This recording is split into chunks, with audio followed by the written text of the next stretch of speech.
How can you beat your 9 saboteurs to have greater fulfillment and success in your life? One of the main tools used by coaches and people in the personal development world are around the 9 saboteurs of positive intelligence by Shirzad Chamine. These 9 saboteurs are strengths that we have overused and that are now holding us back in our life. In this episode, I'm going to break down what are these 9 saboteurs and how can we overcome them to have greater fulfillment, greater joy and ease within our life and within our work. Let's dive in. So the first saboteur is the avoider. Avoider is linked to anything that you're avoiding in your life, whether it's avoiding a tough conversation, a business situation, a challenge, something you're just not addressing and not looking at. When the avoider is in overdrive and you're overdoing the avoider, this can cause many issues, whether it's in your relationships because some things aren't being said, whether it's in your health because you're not addressing certain checkups or different things you need to be doing, or in your business because you're not being honest with yourself or not seeing the progress you're making in certain areas or procrastinating on others. So the avoider can really start to paralyze and block you. When it comes to the avoider, the simplest place to begin is to be totally transparent and honest with yourself first and ask yourself, what am I avoiding? What am I not confronting? What am I not addressing right now that is holding me back? And from this place of honesty, you can start to shift the dynamic. If it's something you need to address with other people, then by being honest totally with yourself first, you're able to be motivated and find the courage to talk about it with that other person or to address that challenging situation. So it all begins with self-honesty and self-transparency to stop avoiding. The second saboteur is restless.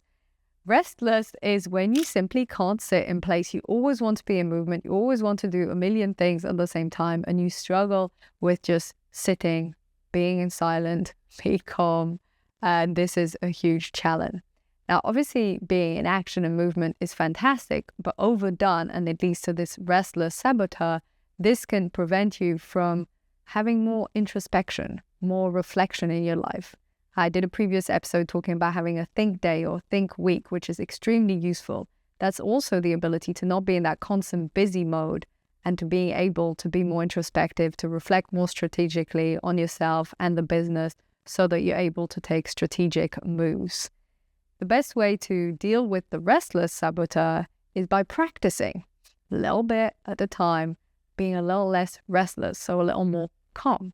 So this could be when you feel the urge to get up and move, just allowing yourself to sit in silence 1 more minute, or maybe having a meditation practice where you sit 5-10 minutes in silence. I used to be extremely restless. This was probably one of my top saboteurs.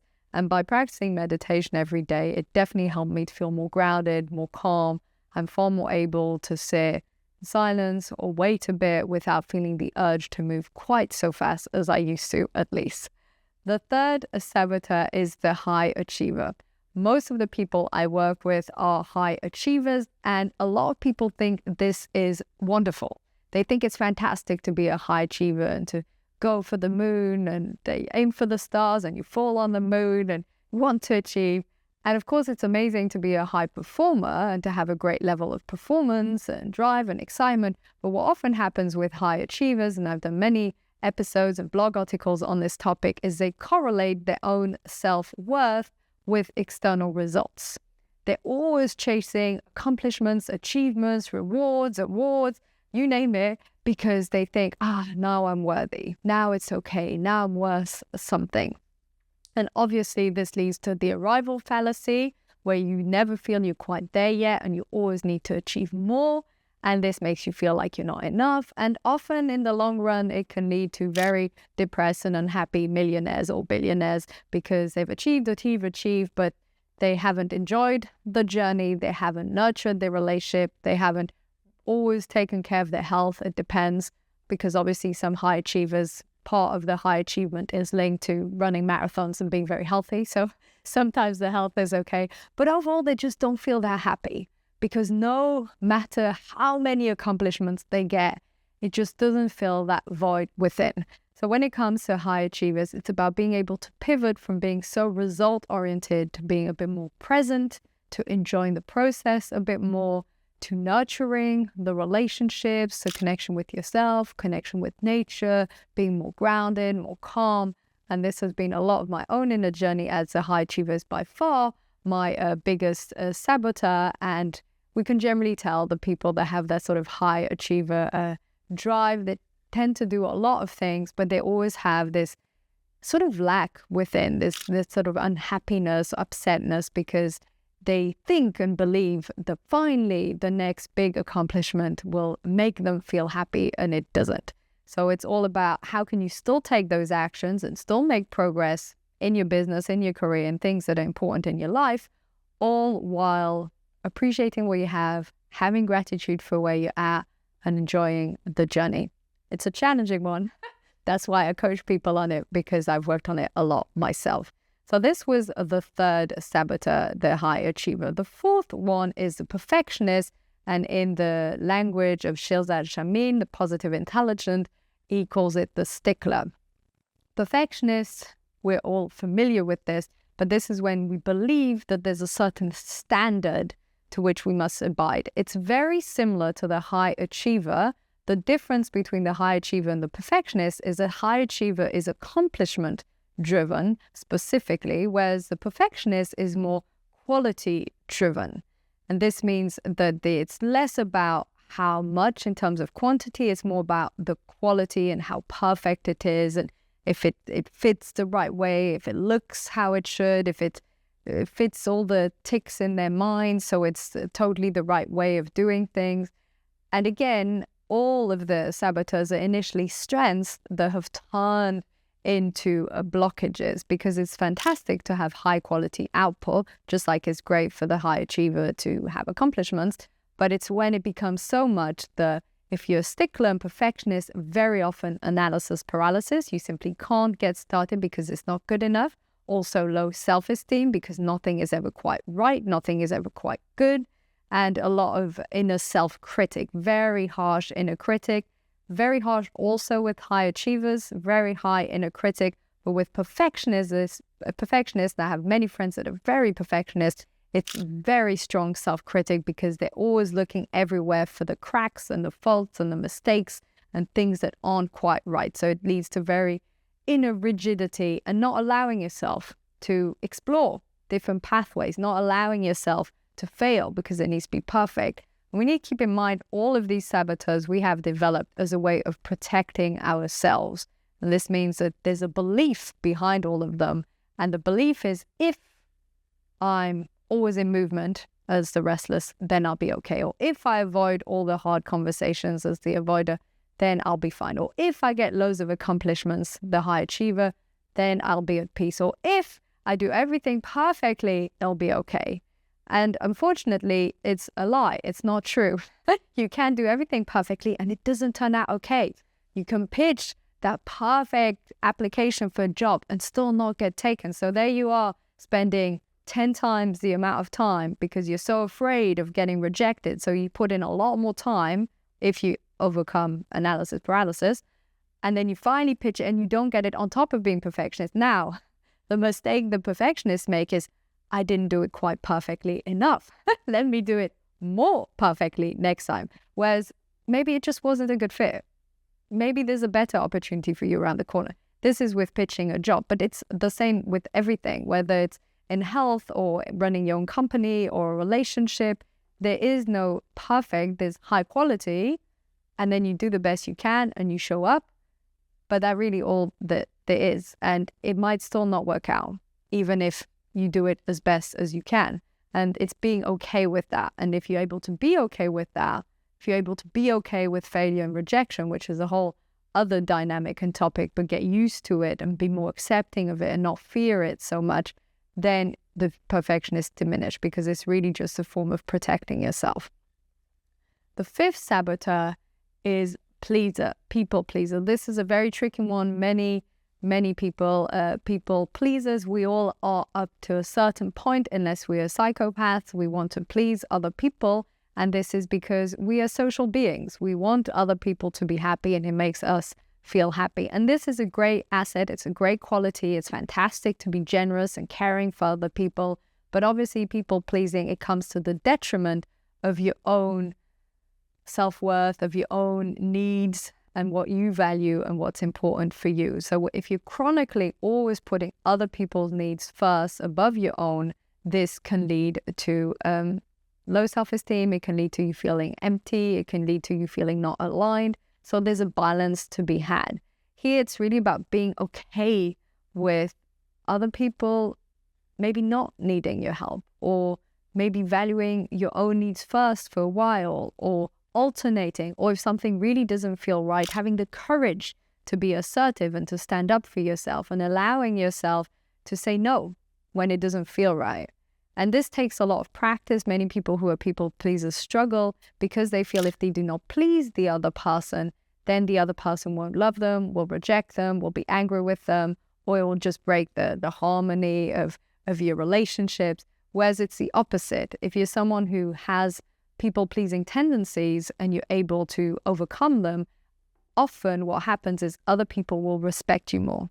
They will see that you're brave and you stand up for what's important for you. They will admire it. They will role model it. If it's done with kindness and respect, of course, and if sometimes, obviously, you're still generous and you care about people and you show up for them, but you're also equally able to value your own needs. This is a very tricky one. I know that it's a huge struggle, and it all comes again from accepting yourself, accepting that this is a tendency that you have. It is an initial strength that has been overdone. And even though that's the case, it's okay. And you can still support other people, but also remember that if it's at the detriment of your own needs consistently and constantly, this will have a huge toll on your mental well-being and on how you feel. So it's really being in tune with yourself and allowing some of your needs to shine through so that you're able to show up fully for yourself and for other people. So this was the fifth saboteur pleaser. The sixth one is hyper-rational. Being so rational that you're measuring everything, you're quantifying everything. This is very common in business. You're having a very rational approach. And though, once more, initially this is a strength, it can hold you back because not everything can be measured. Not everything is 100% rational. There is such a thing as intuition. I've done episodes and blog articles around intuition, things like relationships, things that are more subtle. Not everything is totally perfectly measurable. And if you live in a world where you believe everything should be perfectly rational and measured and quantified and do what you need to do, and this is all very brain-like, very prefrontal cortex, and not so much listening to the heart, there will be also a mismatch. This is how you can end up doing a job you hate for a long time, because rationally speaking, it ticks all the boxes and it pays the salary and you get the mortgage, and so it's all very rational. But deep down, maybe you won't be a sculptor. Now, I'm not saying you should quit your full-time job to become a sculptor, but maybe you can start it as a hobby. But maybe rationally speaking, that doesn't make sense in our mind a lot of the time. So it's allowing yourself to listen a bit more to your heart, not being so caught up in the mind and the prefrontal cortex and the logic of everything, and being a little more in tune with your intuition and your heart. This all begins by you asking the question, what is my heart saying? What is my intuition saying? What is something I've been repressing or ignoring or neglecting that is coming up for me right now? And every time your mind just says, but it's not important, rationally speaking, this doesn't make sense, or I should just ignore it, you just let it arise and you find peace with the fact that not everything can be perfectly rational and measured. Okay, saboteur number 7 is the hypervigilant. Being very vigilant means being always on the lookout of problems that can arise. Once more, it can help you in a lot of situations to be vigilant. It means you're less likely to get ripped off by other people. It means that you're more on the lookout of potential dangers. Maybe you anticipate certain problems that can arise. But if you're hypervigilant, this can lead to paranoia, you feeling totally stuck, you're not daring to do anything, not leaving your comfort zone because you're so vigilant and there's so many potential problems or challenges that you feel totally stuck. This is a very challenging place to be. It feels very upsetting and difficult to be constantly on the lookout of everything being a problem. And it can take a little while to train your brain to see, hey, it's okay. When have I been in a similar situation and I've been absolutely fine? What has been a situation in which I've taken similar actions and it's been okay? And if you're someone who's already hypervigilant, it's actually training your brain to see all the good and the possibilities and opportunities and good things that can happen and not focus so much on all the potential problems. You'll know if you're hypervigilant because your mind catastrophizes really fast and imagines the worst thing. And you probably have different phobias also as hypervigilant. Maybe a lot of different things you feel very afraid of. And then it's just training your mind to accept some of them, to see them as being okay. Maybe you need to do some trauma release if there's certain traumas holding you back and making you particularly vigilant about different things. Maybe if you have trust issues and things that people that you haven't been able to trust in your life, all of this will add up and make you very, very vigilant. So it's training your mind to see the positive, to see that it's okay, to see that it'll work out. And this takes a lot of brain switching, but it can support you to shift from this hypervigilant to being a little more calm and more accepting. Okay, saboteur number 8 is controller. And I have struggled a lot with this saboteur, not quite as much as the high achiever, but pretty close. Controller, it's in the name. You want to control everything. And if you don't control it, you feel out of your depth. You feel afraid. You don't like uncertainty. You don't like chaos. If you're overly controlling, this might lead to OCD, obsessional behavior, because you want everything to be perfectly aligned. Maybe you're going to be an over planner and you plan everything. This is something I've done a lot. And there's no room for flexibility or change or anything like that, because that feels so scary. So you're always making sure that everything is totally and perfectly controlled. And this leads to over rigidity, lack of flexibility, lack of spontaneity, because everything needs to be controlled. Not only does it lead to lack of flexibility, it also means that your relationship to uncertainty, to chaos, leads to a lot of fear, because you're so used to being able to be in control. The best way to switch this around is to be more accepting, to have more acceptance for different situations, even if you can't control the outcome, and to shift from a place of control to a place of acceptance, where you just allow things to be. It doesn't mean that you are being totally complacent. It just means that you are accepting that this is a fact and you don't need to control every single millisecond or every single thing that is happening. Again, this is challenging. All of these changes, they're neural pathways that we have over and over again in our mind. So of course it's a challenge to shift them around and to be more accepting and to be more okay with whatever comes up. And it's best if you can practice with very small things. Be accepting and let it go that that person was rude, or that person showed up late, or you had to wait a bit longer here. Very small things. And if you're able to let go of control on small things, then it can get bigger and bigger and bigger. And then when you have very challenging circumstances in your life, you're in a place where you're able to be less controlling about it and more in peace about it. Most of these behaviors can be trained on a small scale, and then from there to get to a bigger scale is easier. Okay, the 9th saboteur is victim. This is probably one of the saboteurs we want to avoid the most, and this is because it keeps us in a place of feeling like a victim and not taking ownership. Victim is when you feel that everything is happening to you, that everything is a problem, that everyone is doing this to you. Why, poor me? Why is this happening to me? This is so terrible, me. And you feel like it's all falling on top of you. We've all been there. It's a very uncomfortable place. Some of us are there from time to time, and some of us are in that place all of the time. And there are different ways you can shift this around. The easiest way is simply to be aware that this is a mental model and not the reality, but also be able to see how can you influence the situation around you? What are certain things that you can do? How can you change that interaction with the person in your work, with a health thing? And I'm not talking here about actually being a victim of a situation. Obviously, that's a different story. I'm talking about feeling like you're a victim all the time in all the situations and interactions and in your work, and feeling that you're at the mercy of all external circumstances. And here's a matter of stepping in, taking ownership, choosing how you respond to different categories, different situations, choosing how you respond to other people, and not allowing that to make you feel super low, make you feel down. Because this is something that you can change. This is something that is within your power, within your control, without being a controller. And this is something that you can influence. So remembering that you have an influence on your own life, on your own reactions, on the actions that you take and your own thoughts. And this helps you to shift out of feeling like a victim. So those were the 9 saboteurs. And there's one overarching saboteur that is called the judge. And the judge is the saboteur that is judging everything and everyone and all your thoughts and all your actions all of the time.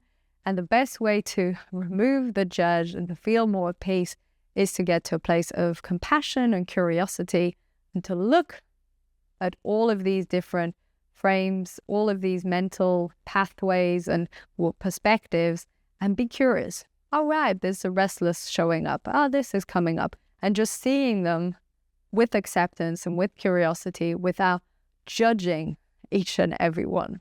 So these are the 9 saboteurs. We've covered quite a lot here. You probably identify with some or more. You can also do the test, which is a free test that I've linked down below, not at all correlated to me, linked to Positive Intelligence. This is very useful to gain awareness of what some of the main saboteurs that are dominating in your own psyche, in your own thoughts, and are holding you back from progressing and making success in your life. Now, how do we get rid of them? For each one individually, I've shared a few tips that can support you, but what can you do overall that can help you to be a little less judgmental overall, but avoiding and restless and people-pleasing and high achiever? What are these different things that you can put in place that can help you to be more accepting and to let go of these patterns?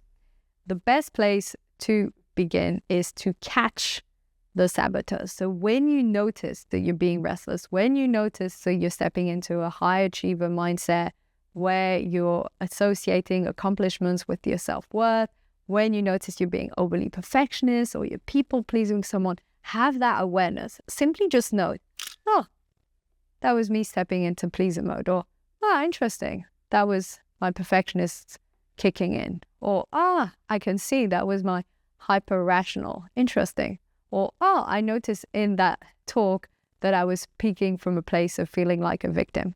Be aware, catch them. Awareness is the key for all transformation in your personal life, in your business, in everything. Awareness first. So catch that saboteur when it shows up and be compassionate. Don't judge. Don't say, oh no, my perfectionism is kicking in again. Or, oh no, I can't believe I'm doing that victim thing. That does not help you. If you go from a place of guilt and feeling bad and feeling angry about it, that doesn't support you in any way. So be more curious about it. You catch it and you're just curious. You look, I wonder why my perfectionism kicked in at this moment. Obviously, it's a project that's really important for me. That's why. Okay. And then you transform. So you're aware, catch it, and you have that curiosity, and then you transform it. Okay, so how could I take that action and be a little less perfectionist? Or if it's people pleaser, how could I take that action and value my own needs a bit more? Or if it's high achiever, how can I strive toward that accomplishment, but also accept where I am right now and feel okay with who I am and where I am and what I've accomplished until now from that place of gratitude? Or if it's restless, how can I allow myself to pause for a bit before continuing to take movement and to take action? If it's avoider, how can I address that challenging situation once you catch yourself avoiding? Once you catch yourself and you have that curiosity and you see that you're avoiding a situation or you're not addressing something. So it all begins with that awareness and that curiosity. And what you will find is that you won't be able to, a lot of the time, to change your behavior, your thoughts initially. So first, it's perfectly fine to just be aware of that pattern, just catch it and be like, oh, I noticed that again. Oh, that's interesting. Oh, that's come up again. And be from that place of awareness. And that's it. Without the guilt, without any anger, total acceptance. And then you start to ask yourself, I wonder what it would look like if I was less pleasing and valued my own needs in this situation. Or I wonder what it would look like if I was able to let go of control for just a bit. Just sort of an open question and visualize different scenarios. Maybe, if I hadn't avoided that challenging talk, or if I wasn't so controlling, or if I was able to let go of that victimhood, and you start to visualize different possibilities. And from this place of visualization, this will make it easier the following time. And the following time, you try and do something about it. Okay, my restless is kicking in. Let me just pause. Just breathe 10 seconds. Or, my please is kicking in. Let me just say one sentence. This doesn't quite align. I'll need to say no for this time. Or can we rediscuss? Or is it okay if I do this first? Whatever it is, whatever the situation is. And gradually, you will start to pivot some of these behaviors. And gradually, the neural pathways that are used to all of the 9 saboteurs, or the ones that are most relevant for you, will start to pivot and change. And the people pleaser behavior will become a lot more assertive, and the high achiever will have a lot more gratitude for where they're at, and the overly rational will be able to listen to the intuition a bit more, and the too controlling will be able to let go of control and feel more acceptance. This is all absolutely possible, and it is how you rewire your brain, how you rewire your behavior, because you can shift the way you think and the way you act. All begins with awareness, compassion, curiosity, and then making that change and that shift. Now, once you've made that change, or once you've transformed some of your bigger saboteurs, what you will find, release.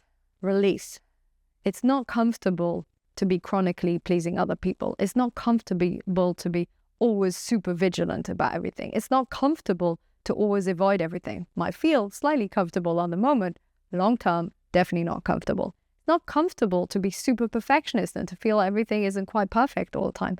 None of these things are really comfortable. So when you're able to gradually change these patterns, release, joy, and keep in mind, they'll show up again, and that's okay.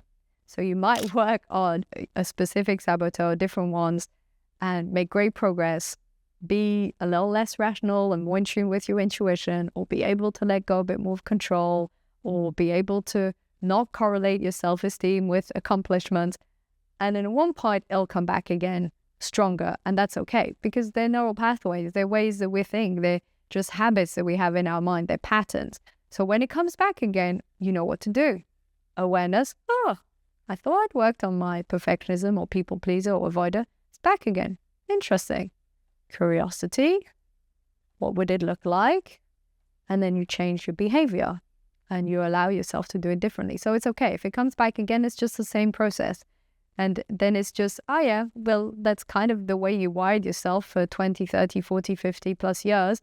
Of course, at one point, even if you really work on it, it will come back. It's just going to be a lot less, and you'll be able to deal with it a lot better, and it won't be as dominant in your way of thinking and in your actions. So I hope this has been useful for you. I find the 9 saboteurs very interesting. It's super interesting for yourself, but also to understand people around you. If you notice certain saboteurs in other people, you don't need to point it out to them. You don't need to say clearly you're struggling with being too controlling or overly vigilant or an avoider, but it helps you to understand, and maybe it helps you to open up the doors for them, asking them certain questions, challenging a bit their assumptions on certain things, because it can help them to change their own perspective. Many people don't realize that they're stuck in these patterns and ways of thinking and acting until something shifts their perception. I find this tool extremely useful. It's helped me a lot, especially with the high achiever, also the restless and the controller, and all the other ones. We all struggle with all of them up to a certain extent. And if this has been useful, please leave a comment below. Let me know, what are your top saboteurs and how do you deal with them? Maybe other hacks and tips that you can share with everyone else that can support them in their own journey to transform and create transformation in their life and their business. If you're new to the channel, I'm Katie Stoller. I'm coach and speaker and the host of the Focus Beat Show. And please subscribe to YouTube or the Spotify channel. Leave a 5-star review. This is the absolute best way to support the show and to support the channel. It means the world to me. So thank you so much. Thank you for tuning in.